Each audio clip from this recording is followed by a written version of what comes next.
Today, Garmin is announcing the long-awaited Edge 540 and Edge 840 cycling computers. And it's been 4 years since they've updated this very popular series of devices. And just like me, over those 4 years, it's become a little bit wider since 2019.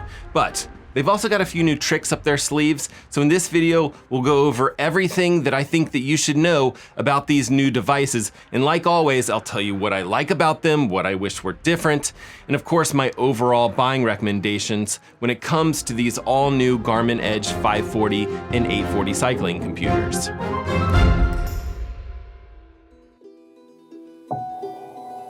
Okay, first things first, there are a few more buying options than there have been in the past because each of these new cycling computers now has a solar option. But the base model of the Edge 540 now costs $350 and the base model of the 840 now costs $450. Of course, the difference between the 500 series of devices and the 800 series of devices is basically that the 800 series of devices has a touchscreen, and that's similar to how it's been in the past. So each of these base models has gotten a $50 price bump, which I think we could attribute to inflation perhaps, but there's also solar models of each of these devices which cost an additional $100 more. So that's $450 for the Edge 540 solar and $550 for the Edge 840 solar. And I'll leave links to the best place to buy each of these in the description of this video, as well as I'll pin a comment to the top so you guys can find it easily, as well as any sort of discount codes that I can find for you guys. And I think I'll be able to find one. It's kind of hard to find discount codes for brand new products. So how much more battery life do you get when you get the solar? Well, the base model of both of these devices will go 26 hours in a high demand use case scenario. But they also have a battery saver mode, which will go 42 hours. So that's up quite a bit from the around 20 hours that the 530 and 830 could do. And if I had to guess, I'd probably say it's mostly due to the new multi-band GPS chip that's part of both of these devices. Now the solar version can go about 32 hours with about 75,000 lux of direct sunlight on there, or about 60 hours in that battery saver mode. And 75,000 lux is a pretty reasonable estimate for Garmin to use for these solar devices. I'd say that your cycling computer out in the sun on an out front mount should be able to get that on a decently sunny day, even here in the Pacific Northwest. And the solar versions of both of these devices have a solar intensity page where you actually can see how much sun you're getting and actually how it's affecting the battery life. The solar versions will also tell you as you turn it off how much solar it's seeing. So if you want to, you can kind of place it somewhere sunny and you can actually charge this while the device is turned off. And I should also say that the solar versions do weigh a slight amount more. It's only 4 grams. I can't imagine it's enough that you'd notice if you are holding both of them in your hands. But I know how some of you guys are, especially when it comes to weighing things that go on your bike.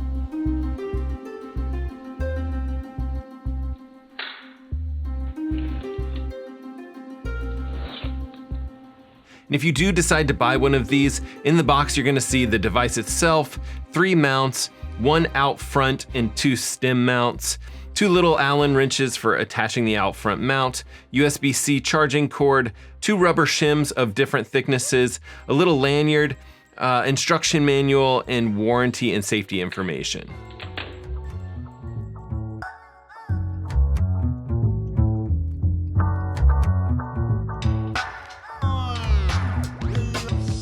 Now looking at these new devices, the thing that I think you'll probably notice first is just the new size and shape of the 540 and 840 compared to the older devices. It just looks a little bit wider here. And I should also say that the dimensions of the 540, 540 solar, 840, and 840 solar, they're all exactly the same. But comparing it to the 530, or in this case, it's actually an old 830, you can actually see it's a bit wider here. The new 540 and 840 are actually about 58.3 millimeters wide if you actually measure button to button here, and the older unit was more along the lines of 51.5 millimeters. Now the height of the device is pretty much the same as the older 530, 830 devices. The older ones were 84.5 millimeters, and the height of this new one is almost exactly the same. It might be a half a millimeter longer, and it's actually a little bit slimmer in depth. The older one was almost 21 millimeters in depth, and the new one is about 19.5 millimeters in depth. Here's how the device looks compared to a few other popular devices on the market, and here's how they look compared to some of Garmin's older devices. Feel free to pause the video, but hopefully that gives you some idea on size if you're considering upgrading from a previous iteration of an Edge device. But you can see that the screen size stays pretty much the same until you get all the way up to that 1030 Plus and the 1040 Solar here on the far right. And like the 1040, the new 540 and 840 devices are all powered by USB-C instead of micro USB, which is a nice little improvement. And I also think that the new cover on the bottom of these devices is actually a little bit bigger and a little bit easier to open on the new device compared to the old device, and even comparing it to that 1040 device. And that charging port cover is still attached the same way. It's a little rubbery attachment, so it is possible that we'll still see issues with these charging port covers getting ripped off.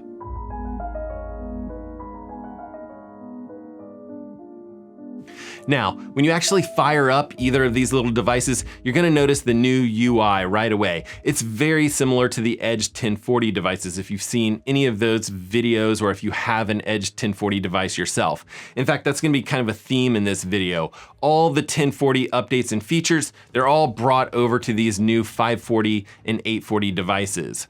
For example, you can now set up your Edge cycling computer, edit data fields, all of that right from your phone on the Garmin Connect app. And I think a lot of you guys will probably prefer that setup method, but one of the updates that I'm most excited about on these devices is an update to the Climb Pro Ascent Planner feature. And that's the feature that allows you to see the gradients of climbs as you're climbing them, and it'll actually show you how much you have left on any particular climb. And it used to be that you'd have to actually plan a route either on the device or on a computer or something like that, and load that particular route details before you could get the Climb Pro feature.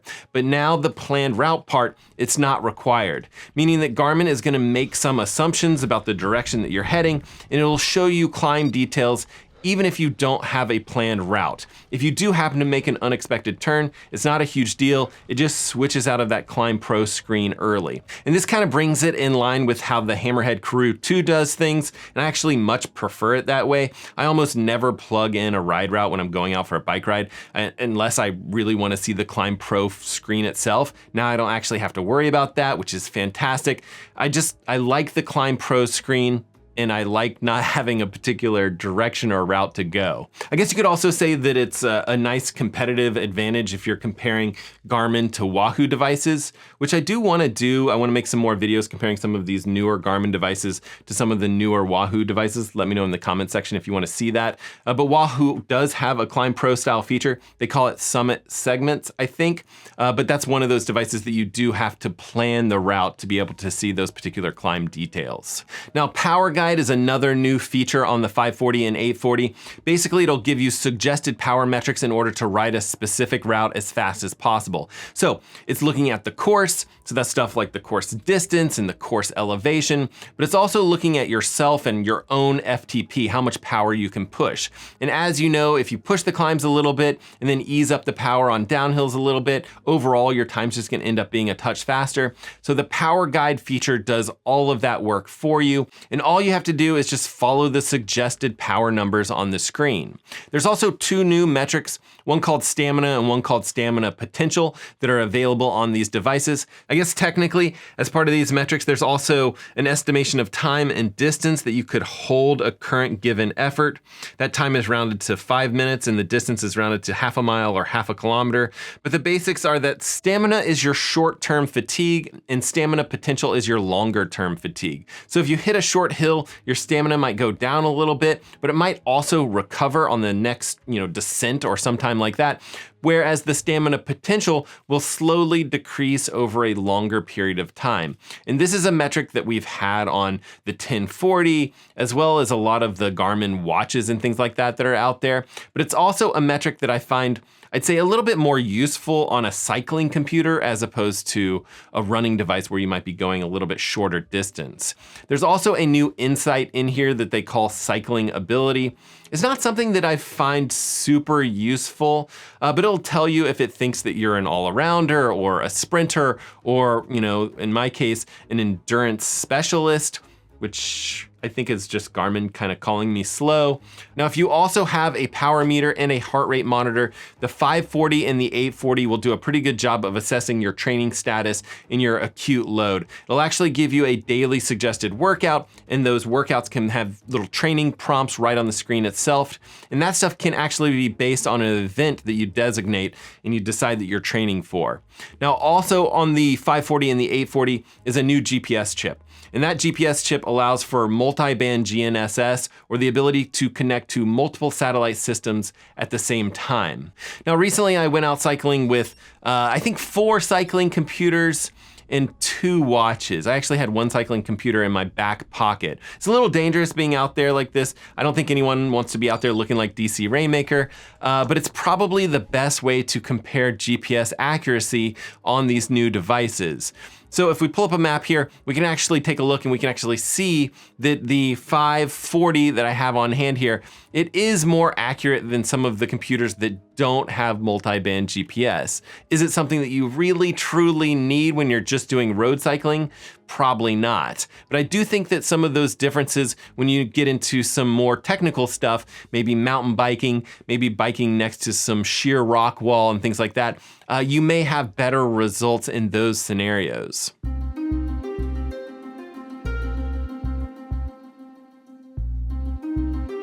Okay, so what's the difference between the all-new 540 and the 840? Well, it's primarily the touchscreen, and I think that this new UI does lend itself a bit more to touchscreen, but I'm also thankful that the 840 has the same button configuration options as the 540. Just like Garmin's high-end watches, you can use the touchscreen or the buttons to accomplish pretty much whatever you want to do on the 840. And that's actually kind of new. The 830 device actually eliminated buttons in comparison to the 530 device. So yes, they're just requiring that you use the touchscreen itself, and they eliminated 4 of the buttons on this particular device. So I'm happy to see Garmin bring them back on the 840 device. Also, if you look closely at both the 540 and the 840, the 540 actually has this slight gray color trim. It's kind of along the edge, and the 840 is all black. And then the other place you might be able to tell a slight difference between these two devices is if you look at the charging port cover. You can read Edge 540 or 840, and then solar if that's the option that you choose.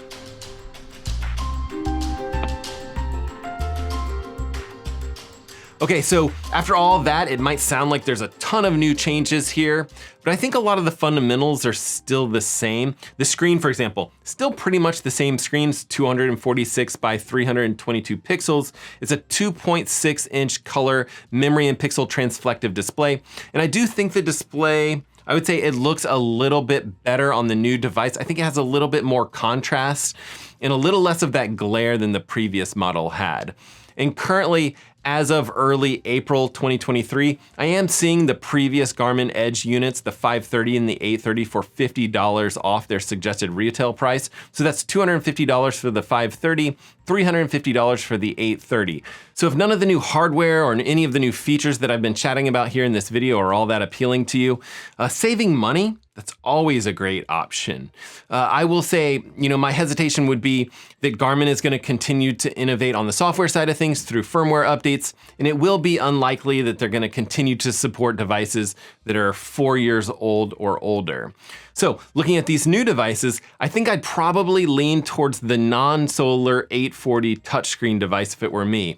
And that's actually for a few reasons. For me, I don't actually live in the high desert. There's not a ton of sun here for the most part. I'm in the Pacific Northwest and there's a lot of rain. However, when I'm out doing longer rides, it's probably gonna be decently sunny out. I just don't see myself needing the extra 6 hours that you could potentially get from solar. I think that it's more likely that even a long ride would be maybe 6 hours total. And then of course, that extra $100 is a huge jump in price, going from the Edge 840 to the Edge 840 Solar, like 22% increase in price. And then, why I think I would go for the 840 versus the 540 is the new UI. And at least for me, it really feels like it's designed with touch in mind. I'm actually a huge fan of having buttons, or at least the option for buttons, on all of the high-end Garmin watches that I test and love. I love having buttons as an option, and then the touchscreen more for going through some sort of detailed graphics or something like that, or even maybe using it as more of a backup.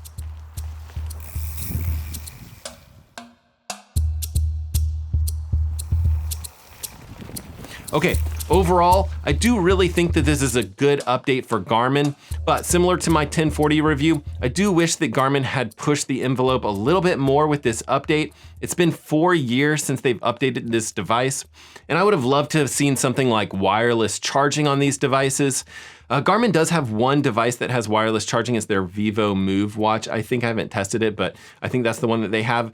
And it does use that Qi charging system. It seems awesome, and I think that would be fantastic for a cycling computer. Just put it down and have it charge. I'd also love to see Garmin design these devices to where you could more easily replace the batteries when it gets a little bit old. These lithium-ion batteries, they really start to degrade after about 2 years or so. I'd also love to see Garmin move the start and split buttons a little bit. I'd actually like to see them move them up on top of the display itself, or up on the top of the device itself. They actually have done this in the past with the Edge 810, I believe. Of course, Wahoo does it. They have their 3 buttons on top here. So it's like start, stop, and select. And it is a bit easier when you're biking, and especially if you have one of those nice out front mounts and you don't want to dig your finger in between the handlebar and the cycling computer itself to start your ride, or even worse, to try to hit a split while you're doing a workout. And then I guess you'd have the same problem if you're actually trying to charge these computers via the USB cable while you're actually out on the go and you have your device on one of those out front mounts. Garmin does make this, they have like a charging power pack for cycling. I actually haven't used it, but it actually goes on the bottom of your out front mount, and it adds, I think, 24 hours of additional battery life. It actually looks like a cool product, definitely something that be interesting to check out for sure. And the new 840 and 540, they are of course compatible with that device. Any of these bike computers that you see those little metal prongs on the bottom, that's what that's for. And yes, you could just move the computer itself up to the stem of your bike. I get it, I do that, I actually do that on my mountain bike. I just think a lot of us would prefer those out front mounts. I think it's just like a design thing. I like the way it looks. It's just a little bit smoother when it's in line with my handlebars. It might just be me. I don't know. Let me know in the comment section what you guys prefer. Last thing that I wish were different, I think this is kind of always my deal, the price. I really wish that this was more similar to the price that it was in the past. I was actually really proud of Garmin when they lowered the price of the base model of the 955. And then even with its 965 with its AMOLED display, it's actually the same price as it was for that previous version, the 945 models at $600. But I think, inflation is real. It's somewhat understandable.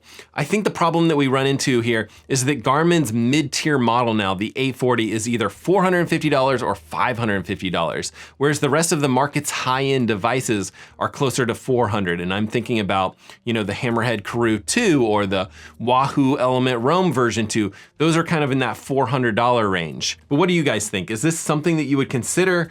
What do you guys think of the price? You guys know how I am. I always love to continue these conversations down in the comment section. And let me know if you'd be interested in a comparison between the 540 and the Wahoo Bolt version 2, kind of their mid-tier, entry-level cycling computers from each of those companies. Either way, solid update here from Garmin, and it's been a long time coming, so huge congrats to the Garmin team over there for making this happen.